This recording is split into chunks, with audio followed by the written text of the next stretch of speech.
ಆತ್ಮೀಯ ಸ್ನೇಹಿತರೆ ನಮಸ್ಕಾರ. ಗೆಳೆಯರೆ, ರಾಷ್ಟ್ರೀಯ ಬಿಜೆಪಿ ಅಧ್ಯಕ್ಷರ ಆಯ್ಕೆಯಾದ ನಂತರ ರಾಜ್ಯ ಬಿಜೆಪಿಯ ವಿಚಾರವಾಗಿ ಒಂದು ಮಹತ್ವದ ತೀರ್ಮಾನ ಹೊರಗಡೆ ಬೀಳಲಿದೆ ಅನ್ನುವಂತಹ ಮಾತು ಬಿಜೆಪಿ ವಲಯದಲ್ಲಿ ಕೇಳಿ ಬರ್ತಾ ಇತ್ತು. ಅದೇ ರೀತಿಯಾಗಿ ರಾಜ್ಯ ಬಿಜೆಪಿಯಲ್ಲಿ ಹರಿದು ಹಂಚಿ ಹೋಗಿರುವಂತಹ ಬಿಜೆಪಿಯನ್ನು ಒಟ್ಟು ಮಾಡಿ ಮುಂದಿನ ಚುನಾವಣೆ ವೇಳೆಗೆ ಎಲ್ಲರನ್ನೂ ಒಟ್ಟಿಗೆ ಸೇರಿಸುವಂತಹ ಒಂದು ಆಪರೇಷನ್ ನಡೆಯಲಿದೆ ಅನ್ನುವಂತಹ ಮಾತುಗಳು ಕೂಡ ಕೇಳಿ ಬರ್ತಾ ಇದ್ವು. ಈಗ ಎಲ್ಲದಕ್ಕೂ ಕೂಡ ಹೈಕಮಾಂಡ್ ಮದ್ದು ಅರೆದಿದೆ. ರಾಜ್ಯ ಬಿಜೆಪಿಯ ವಿಚಾರವಾಗಿ ರಾಷ್ಟ್ರೀಯ ಬಿಜೆಪಿ ಒಂದು ಮಹತ್ವದ ತೀರ್ಮಾನವನ್ನು ತೆಗೆದುಕೊಂಡಿದೆ. ಅದರ ಜೊತೆಗೆ ವಿಜಯೇಂದ್ರ ಅವರಿಗೆ ಹೈಕಮಾಂಡ್ ಮಹತ್ವದ ಸೂಚನೆಗಳನ್ನು ಕೂಡ ಕೊಟ್ಟಿದೆ. ಹಾಗಾದರೆ ರಾಜ್ಯ ಬಿಜೆಪಿಯ ಅಧ್ಯಕ್ಷರ ವಿಚಾರವಾಗಿ ಬಿಜೆಪಿ ಹೈಕಮಾಂಡ್ ತೆಗೆದುಕೊಂಡಿರುವಂತಹ ನಿರ್ಧಾರ ಏನು ಮತ್ತು ಹೊಸ ರಾಷ್ಟ್ರೀಯ ಅಧ್ಯಕ್ಷರ ಆಯ್ಕೆಯ ಬೆನ್ನಲ್ಲೇ ರಾಜ್ಯ ಬಿಜೆಪಿಗೆ ಯಾವ ರೀತಿಯಾಗಿ ಬಿಜೆಪಿ ಹೈಕಮಾಂಡ್ ಮದ್ದು ಅರಿಯೋದಕ್ಕೆ ಮುಂದಾಗಿದೆ ಅನ್ನೋದರ ಒಂದಷ್ಟು ಮಾಹಿತಿಯನ್ನು ಈ ವಿಡಿಯೋದಲ್ಲಿ ನಿಮಗೆ ಕೊಡ್ತಾ ಹೋಗ್ತೀನಿ. ಗೆಳೆಯರೆ, ನಿಮ್ಮೆಲ್ಲರಿಗೂ ಕೂಡ ಚೆನ್ನಾಗಿಯೇ ಗೊತ್ತು, ರಾಜ್ಯ ಬಿಜೆಪಿಯಲ್ಲಿ ಯಾವುದೂ ಕೂಡ ಸರಿಯಿಲ್ಲ. ವಿಜಯೇಂದ್ರ ಅವರ ಬಣ ಒಂದು ಕಡೆ ಆದರೆ ಮತ್ತೊಂದು ಕಡೆ ರೆಬಲ್ ಬಣ ಇದೆ. ಆ ರೆಬಲ್ ಬಣದಲ್ಲಿ ಘಟಾನುಘಟಿ ನಾಯಕರೇ ಕಾಣಿಸ್ಕೊಳ್ತಾ ಇದ್ದಾರೆ. V Somanna, Basavaraj Bommai, C T. ರವಿ, ಪ್ರತಾಪ್ ಸಿಂಹ ಅವರಂತಹ ಘಟಾನುಘಟಿ ನಾಯಕರೇ ಆ ಒಂದು ಬಣದಲ್ಲಿ ಕಾಣಿಸ್ಕೊಳ್ತಾ ಇದ್ದಾರೆ. ಹಾಗಾಗಿಯೇ ರಾಷ್ಟ್ರೀಯ ಬಿಜೆಪಿಗೆ ಇದು ತಲೆನೋವಾಗಿತ್ತು. ರಾಜ್ಯ ಬಿಜೆಪಿಗೆ ಯಾರನ್ನ ಅಧ್ಯಕ್ಷರನ್ನಾಗಿ ಮಾಡಬೇಕು ಅಥವಾ ವಿಜಯೇಂದ್ರ ಅವರನ್ನೇ ಮುಂದುವರೆಸಬೇಕಾ ಅನ್ನುವಂತಹ ವಿಚಾರ ಬಹಳ ದೊಡ್ಡ ಮಟ್ಟದಲ್ಲಿ ರಾಷ್ಟ್ರೀಯ ಬಿಜೆಪಿಗೆ ಅಥವಾ ಬಿಜೆಪಿ ಹೈಕಮಾಂಡ್ಗೆ ತಲೆನೋವಾಗಿತ್ತು. ಈಗ ಅದೆಲ್ಲದಕ್ಕೂ ಕೂಡ ಒಂದು ಫಾರ್ಮುಲಾವನ್ನು ರೆಡಿ ಮಾಡಿಕೊಂಡು ಅಂತಿಮವಾಗಿರುವಂತಹ ಆದೇಶವನ್ನು ರಾಷ್ಟ್ರೀಯ ಬಿಜೆಪಿ ಈಗ ಹೊರಡಿಸಿದೆ. ಏನು ಆ ಆದೇಶ ಏನು ಅಂತ ಎಲ್ಲವನ್ನು ಹೇಳ್ತಾ ಹೋಗ್ತೀನಿ. ಗೆಳೆಯರೆ, ಈಗ ಬಿಜೆಪಿಯ ರಾಜ್ಯಾಧ್ಯಕ್ಷರ ಬದಲಾವಣೆಯ ವಿಚಾರದಲ್ಲಿ ಯಾವ ಬದಲಾವಣೆಯೂ ಕೂಡ ಇಲ್ಲ.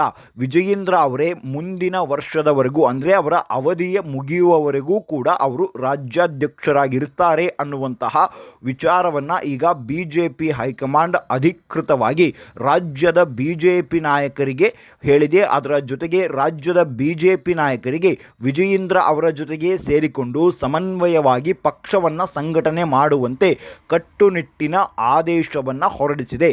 ಈಗ ವಿಜಯೇಂದ್ರ ಅವರ ವಿಚಾರ ಏನಾಗಿತ್ತು, ಅವರು ವಯಸ್ಸಿನಲ್ಲಿ ಚಿಕ್ಕವರು, ಅವರಿಗಿಂತ ಹಿರಿಯರಿದ್ದಾರೆ, ಅವರಿಗೆ ಅನುಭವ ಜಾಸ್ತಿ ಇದೆ.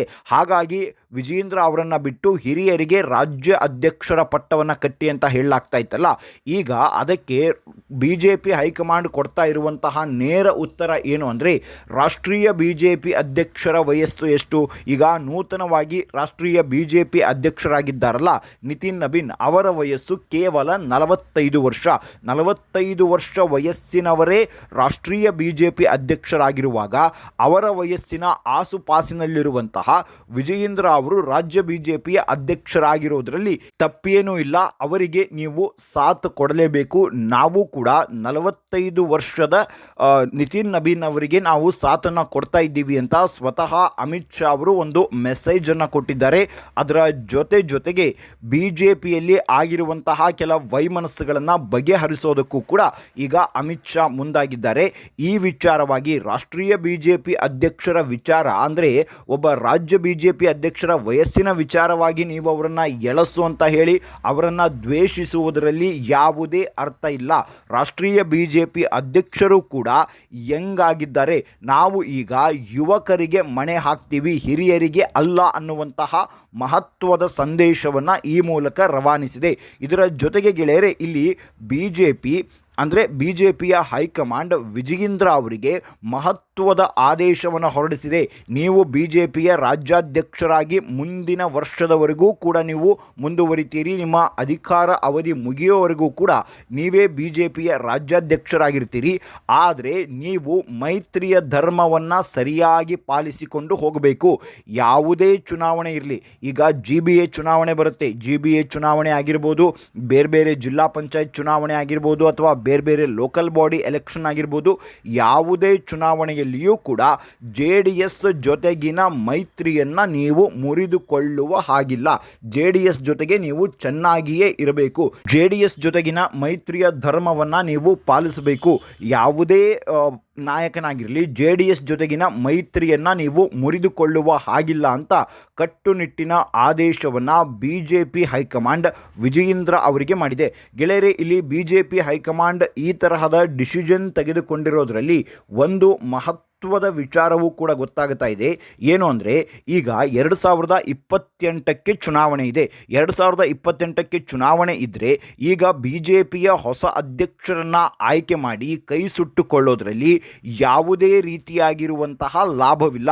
ಈಗ BJPಯಲ್ಲಿ ಆಂತರಿಕ ಜಗಳ ಅದೆಲ್ಲವೂ ಕೂಡ ಮುಂದುವರೆದಿದೆ. ಯಾವುದೂ ಕೂಡ ಆಡಳಿತ ಪಕ್ಷದ ವಿರುದ್ಧ ಹೋರಾಟ ಮಾಡ್ತಾ ಇಲ್ಲ, ಯಾವ ನಾಯಕರು ಕೂಡ ಸ್ಟ್ರಾಂಗ್ ಆಗಿಲ್ಲ ಅನ್ನುವಂತಹ ಮಾತುಗಳು ಕೇಳಿ ಬರ್ತಾ ಇವೆ. ಅದು ನಿಜವೂ ಕೂಡ ಆಗಿದೆ.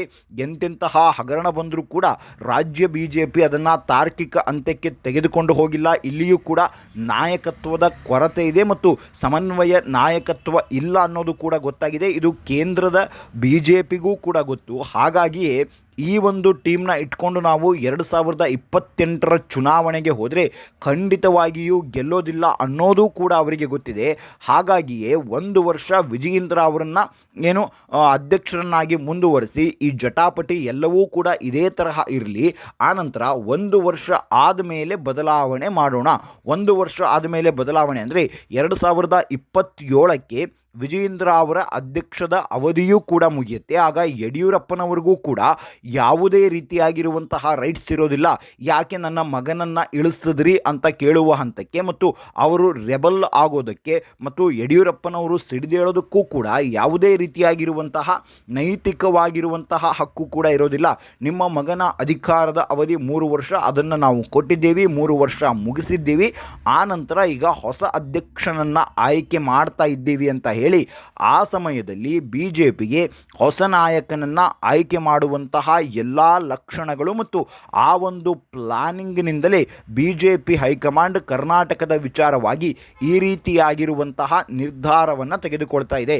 ಒಂದು ವರ್ಷದ ನಂತರ ಹಿರಿಯರಿಗೆ ಮಣೆ ಹಾಕಬಹುದು ಅಥವಾ ಆ ಸಮಯದಲ್ಲಿ ಪಕ್ಷದ ಒಳಗಡೆ ಮತ್ತು ಚುನಾವಣೆಗೆ ಯಾರು ಜನರನ್ನು ಸೆಳಿತಾರೋ, ಅದರಲ್ಲೂ ಪ್ರಮುಖವಾಗಿ ಯಾರು ಯುವಕರನ್ನು ಸೆಳಿತಾರಲ್ಲ ಅಂತಹ ಒಬ್ಬ ವ್ಯಕ್ತಿಯನ್ನು ಆಯ್ಕೆ ಮಾಡಿ ಅವರನ್ನು ಅಧ್ಯಕ್ಷರನ್ನಾಗಿ ಮಾಡುವಂತಹ ಗುರಿಯನ್ನು ಕೂಡ ಹೊಂದಿದೆ.